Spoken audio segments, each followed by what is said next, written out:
अपनी स्टेटमेंट लगा रहे हैं या अपने पेरेंट्स की स्टेटमेंट लगा रहे हैं तो उसके अंदर उतने फंड्स होने चाहिए, उतने यूरोस के अकॉर्डिंग आपके फंड्स साल की अगर वो मांग रहे तो आपके पास साल की होनी चाहिए। और उसके बाद जितनी ड्यूरेशन की बैंक स्टेटमेंट अगर वो कहते हैं 3 मंथ की दिखाएं तो 3 मंथ की, अगर आप कहते हैं 6 मंथ की तो आपने 6 मंथ के अकॉर्डिंग अपनी बैंक स्टेटमेंट को रेडी करना है और उसके अंदर वो फंड्स को भी शो करना है।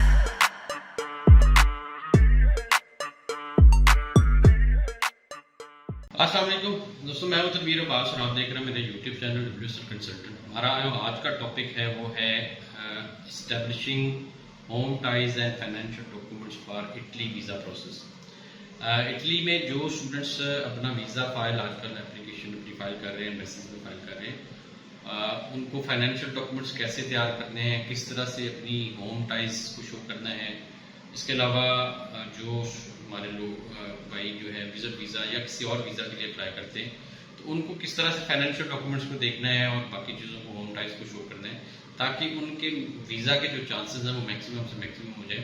तो इसके ऊपर आज बात करेंगे। मैं कुछ पॉइंट्स आपके सामने रखूँगा कि जब आपने वीज़ा एप्लीकेशन फाइल करनी है आपने इन पॉइंट्स के ऊपर ज़रूर वर्किंग करनी है और इन चीज़ों को, इन डॉक्यूमेंट्स को आपने ज़रूर साथ लगाना है।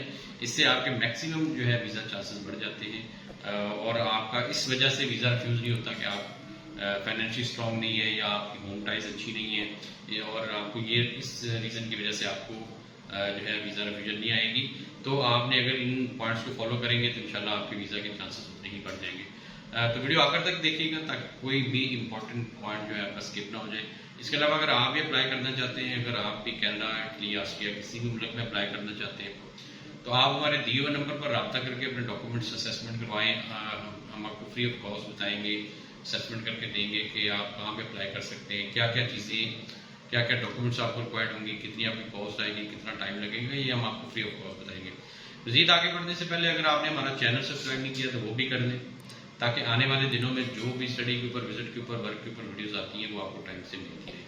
दोस्तों आप आते हैं कि सबसे पहले बात करते हैं कि फाइनेंशियल डॉक्यूमेंट या बैंक स्टेटमेंट का पर्पस क्या है, क्यों एम्बेसीज ये चाहती हैं कि आप अच्छी बैंक स्टेटमेंट होनी चाहिए या रिक्वायर्ड फंड्स आपके अकाउंट में होने चाहिए। दोस्तों फाइनेंशियल डॉक्यूमेंट्स जो है रेडी करने की डिटेल में आपको बाद में बताता हूँ। सबसे पहले बात करते हैं कि ये ज़रूरी क्यों है। जब भी आप किसी भी मुल्क का वीज़ा अप्लाई करते हैं, पाकिस्तान में होते हुए किसी भी और मुल्क का वीज़ा अप्लाई करते हैं तो जो वो कंट्री है वो ज़रूर देखता है कि क्या आप जो इसकी कॉस्ट है, क्या इसके एक्सपेंसेस हैं, ये आप खुद से अफोर्ड करने के काबिल है या नहीं है।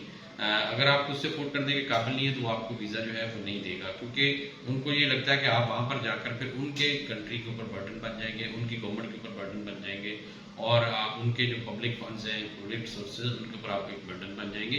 तो इसलिए वो ये इंश्योर करते हैं कि आपको वीज़ा देने से पहले आपकी फाइनेंशियल जो सिचुएशन है उसको उसकी ज़रूर असेसमेंट करें और उसके ऊपर फिर आपको डिसीजन करें। अगर वो उनको लगता है कि आप इतने फाइनेंशियली स्ट्रॉन्ग हैं कि वहाँ पर जाकर आप अपनी फीस, आप अपनी अकोमोडेशन, आप फूड और इसके अलावा जो भी आपकी ज़िंदगी के ज़रूरियात होती हैं डेली बेसिस पे उसको पूरा करने की अहलियत रखते हैं तो देन वो आपको वीज़ा देंगे। इसके अलावा यही सेम जो है कंडीशन दोनों हर तरह के वीज़ा के ऊपर अप्लाई होती है, जिसमें विजिट भी आ जाता है, जिसमें स्टडी भी आ जाता है। इसके अलावा बिजनेस विजिट या फैमिली विजिट जो भी आप वीज़ा अप्लाई करते हैं तो उसके ऊपर ये सारा कंडीशन अप्लाई होती है। तो इसलिए आपने स्ट्रॉन्ग फाइनेंशियल डॉक्यूमेंट्स जो है इसको इंश्योर करना है कि आपके फाइनेंशियली आप स्ट्रॉन्ग हैं। और इसके अंदर बैंक स्टेटमेंट बड़ी इंपॉर्टेंट होती है कि बैंक स्टेटमेंट ही एक ऐसी वाहिद डॉक्यूमेंट होता है जो कि बैंक इशू करता है और ये बताता है कि आपके जो है आपके अकाउंट में इतने फंड्स मौजूद हैं। अब अकाउंट आप अपना भी लगा सकते हैं, अगर आप स्टूडेंट हैं तो आप अपने स्पॉन्सर का भी लगा सकते हैं। अगर यानी दोनों ऑप्शंस आपके पास अवेलेबल होती हैं कि आप अपने पेरेंट्स या ब्लड रिलेटिव उनका लगा सकते हैं और अपना अकाउंट भी यूज कर सकते हैं। दूसरा जो रिजेक्शन की वजह हो जाती है वो ये होती है कि आपकी होम टाइज अच्छी नहीं होती। जो वीज़ा ऑफिसर होता है उसको लगता है कि आप सिर्फ एक एज ए इमिग्रेंट जाना चाह रहे हैं, आप सिर्फ ये पाथवे यूज़ कर रहे हैं, आप स्टूडेंट का या विजिट का पाथवे यूज़ करते हुए वहाँ पर जाकर मुश्किल शहरियत लेना चाहते हैं या वहाँ पर जाकर काम करना चाहते हैं, क्योंकि आपके पाकिस्तान के अंदर या आपके बाकी जो जहाँ पर आप रह रहे हैं वहाँ पर आपके इतने फाइनेंशियल सोर्सेज अच्छे नहीं हैं या आपको इतने जो है काम करने के मौके नहीं मिल रहे। आपकी फाइनेंशियली जो तंगी है उसको दूर करने के लिए आप वहाँ पर जाना चाहते हैं। तो इस चीज़ को भी आपने जो है देखना है कि आपने अच्छी होम टाइज को शो करना है ताकि जो है वीज़ा ऑफिसर उसको ये ना लगे कि आप सिर्फ वहाँ पर visa immigrant as a immigrant वहाँ पर जाना चाह रहे हैं, बल्कि आप अगर आप विजिटर जा रहे हैं तो आपको विजिटर वीज़ा शो करना है, उसके लिए अच्छे स्ट्रॉन्ग टाइज शो करने हैं। अगर आप स्टूडेंट के तौर पर जा रहे हैं तो आपने अच्छी एजुकेशनल बैकग्राउंड और अच्छे स्ट्रॉन्ग टाइज को शो करना है, ताकि उसको ये ना फील हो और आप उनको यही शो करवाना है कि आपने पढ़ने के बाद या विजिट करने के बाद वापस आ जाना है। तो ये चीज़ जो है आपने इसको इंश्योर करना है। अब आते हैं कि आपने कैसे अपने फाइनेंशियल डॉक्यूमेंट्स को बेहतर करना है और कैसे आपने स्ट्रॉन्ग टाइज को जो शो करना है, वो पॉइंट्स मैं आपके सामने रखता हूँ। अगर आप हम सबसे पहले बात करते हैं कि आपने अपने फाइनेंशियल डॉक्यूमेंट्स को कैसे बेहतर करना है। आपने फाइनेंशियल डॉक्यूमेंट सबसे पहले तो आप अगर स्टूडेंट के तौर पर अप्लाई कर रहे हैं तो आपने अपनी बैंक स्टेटमेंट जो रिक्वायर्ड अमाउंट होती है उसके अकॉर्डिंग आपने अपनी बैंक स्टेटमेंट को मेंटेन करना है। आप अपनी स्टेटमेंट लगा रहे हैं या अपने पेरेंट्स की स्टेटमेंट लगा रहे हैं तो उसके अंदर उतने फंड्स होने चाहिए, उतने यूरोस के अकॉर्डिंग आपके फंड्स साल की अगर वो मांग रहे तो आपके पास साल की होनी चाहिए। और उसके बाद जितनी ड्यूरेशन की बैंक स्टेटमेंट, अगर वो कहते हैं 3 मंथ की दिखाएं तो 3 मंथ की, अगर आप कहते हैं 6 मंथ की, तो आपने 6 मंथ के अकॉर्डिंग अपनी बैंक स्टेटमेंट को रेडी करना है और उसके अंदर वो फंड्स को भी शो करना है। दूसरा ये है कि आपने जब उस फंड्स को शो करना है तो साथ में उसके बैकिंग के तौर पर कि ऐसा ना हो कि वीजा ऑफिसर को लगे कि ये पैसे आपने किसी के से लोन लेकर अपने अकाउंट में रखवा लिए हैं या किसी से पकड़ कर रखवा लिए हैं और आप बेसिकली आपकी जो है आपके पास ये पैसे अपने इसको बताने के लिए कि मेरे ये पैसे जो आए हैं ये बैंक में जो पड़े हैं ये मेरे ही। आपने अपनी स्ट्रॉन्ग जो है अपनी सोर्स ऑफ इनकम को जरूर बताना है कि आपकी सोर्स ऑफ इनकम क्या है। आदर आप जॉब कर रहे हैं या आपको बिजनेस कर रहे हैं या आपके पेरेंट्स बिजनेस कर रहे हैं, जो भी आपकी जो सोर्स ऑफ इनकम है उसके साथ आपने लगाना है। अगर आप जॉब कर रहे हैं तो आप अपनी सैलरी स्लिप वगैरह साथ लगा सकते हैं। अगर आप कोई जो है बिजनेस कर रहे हैं तो बिजनेस के डॉक्यूमेंट्स आपने लगाने हैं।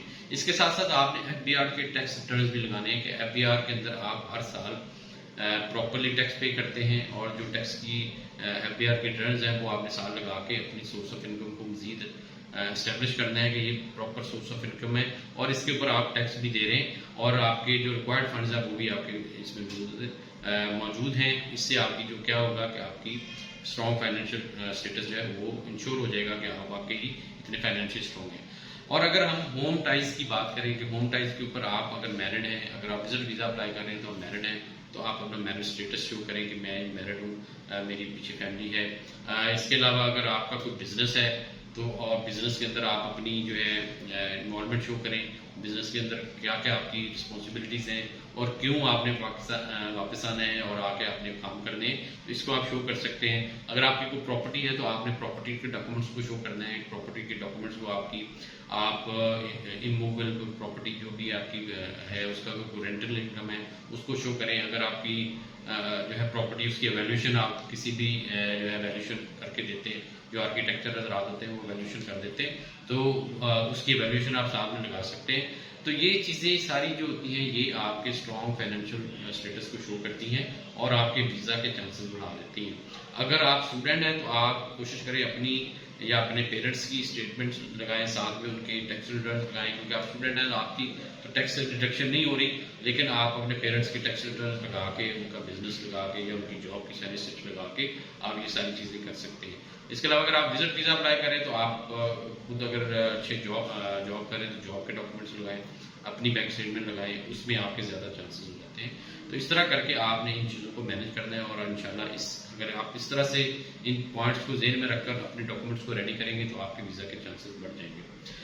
तो दोस्तों अगर आपका इसके बारे में कोई क्वेश्चन है, अगर आप पूछना चाहते हैं तो आप हमारे दिए हुए नंबर पर रब्ता करके या अपना इस वीडियो के अंदर आप अपना कमेंट्स में या क्वेश्चन वाले नंबर पे क्वेश्चन पूछ के अपना क्वेश्चन जरूर रेज करें। हम उसके ऊपर इंशाल्लाह आने वाले दिनों में वीडियोस के अंदर जवाब आपको जरूर देंगे।